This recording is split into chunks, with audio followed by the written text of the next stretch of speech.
This is John Fawcett. I'm the Warning Coordination Meteorologist for the National Weather Service Office El Paso that serves far west Texas and southern New Mexico. This is another briefing concerning the heavy rain and flash flood episode we're in the middle of, and yet we do have a respite for about 24 hours or so.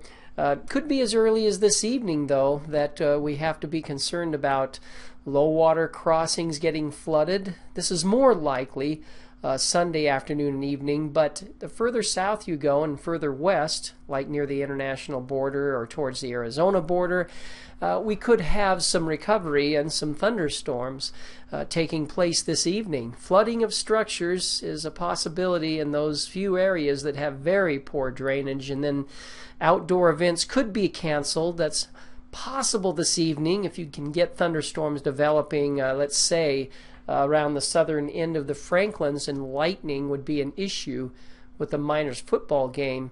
There's a better chance Sunday afternoon and evening due to lightning. Looking at the weather scenario this evening, the upper high that was further to our east has reformed to our northwest, and the clockwise flow around that upper high has brought in less moist and more stable air. That means it's tougher for thunderstorms to develop, and the bulk of the moisture is a little further south. The backdoor front you see there that moved in overnight, that also has the same effect. So a lot remains to be seen regarding recovery of the atmosphere as early as this evening for thunderstorms. Norbert still churning off the west coast of Baja California, but most of the moisture, due to the placement of these features, is shunted a little further west and even further south. Now tomorrow evening a lot changes. The upper high shifts off to the east again, a little closer than a couple of days ago, so you might have a little bit of restraining effect on some of your biggest thunderstorms, and yet it'll be in a position to facilitate moisture coming up from the south further north. And so the moisture should return further north and east for a better thunderstorm day on Sunday. Norbert, again, moving off to the northwest, but he's still a player. And then by the time we get to Monday evening, Monday is a big question, because one of the computer models has Norbert sitting off the northern Baja coast and just dissipating slowly and wasting away. Two other computer models pick up Norbert as the upper trough, you see in the upper left-hand corner there, makes its move towards the east. It absorbs the remnants of Norbert and pushes it inland. And then there's a question, okay, how far south, how far north does that go?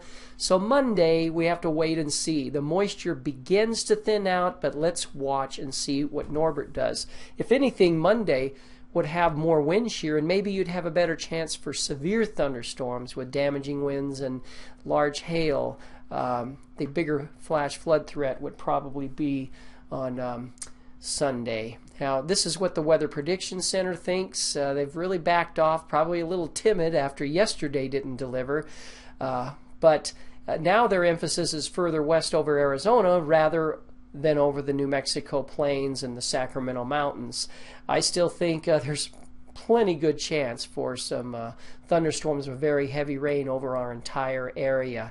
This is indicating widespread quarter-inch to a little less than an inch, but isolated storms could definitely put down more than that.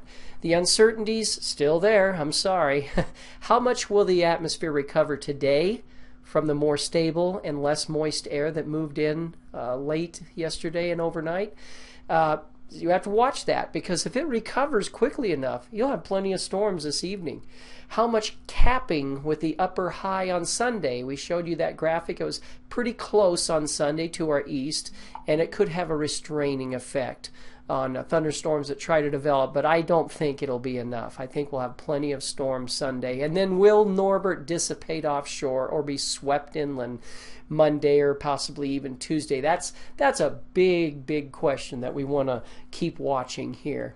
Currently, we still have that flash flood watch in effect through Sunday into early Monday, 6 a.m. Monday. We could be issuing flash flood warnings this evening, more likely on Sunday, and then might be adding a couple of severe thunderstorm warnings to the mix on Monday. So the expected impacts could be some road closures if we get the heavy rains over those low water crossings that don't drain easily. We might even have flooding of structures in the very poorly drained areas, and then who knows, maybe a few outdoor events need to be canceled. You want to put safety first.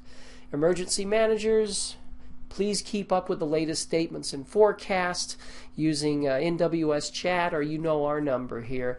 Everyone else, our Facebook, Twitter, YouTube channel, our webpage, it's all there for you. And thank you for your time. We may have another one of these tomorrow afternoon.